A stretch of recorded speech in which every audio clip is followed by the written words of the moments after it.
Welcome to the Agrivision Agronomy channel. Today I have Jaron Bennett with us, and today we'll be discussing the factors we need to consider when terminating a vetch crop. So Jaron, for starters, why are we growing vetch for brown manure? Vetch is a good nitrogen fixing crop. It fixes around 15 to 20 kilos of nitrogen per tonne of biomass produced, and therefore we're growing the subsequent crop from that nitrogen and also the second year crop as well. Very good.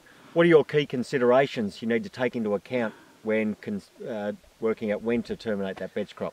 There's three. The three ones would be grass control, nitrogen accumulation and moisture conservation. Okay. Well, if we look at this season, we're probably getting a little bit late, past the optimal timing. So what's your advice there to growers on the termination of vetch right now?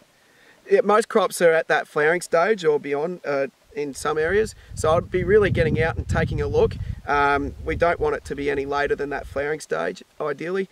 Grass control is probably the main one, so we want to make sure that we get the grasses before they set seed as well, which could be right now if it hasn't had a grass selective. The grass selective can sometimes buy you a bit more time for that termination. Sounds good. And if you can, Jaron, could you just go over a recap on your take-home messages for the termination of vetch? Yeah, I think earlier the better. Earlier not only conserves the most amount of moisture for next year's crop, but yeah, the studies have shown that it also has the most nitrogen available for the next year's crop as well. We want to make sure that that grass doesn't set seed, and also that vetch doesn't set seed either. So getting in and looking at crops now, because they're most likely ready to terminate. Very good.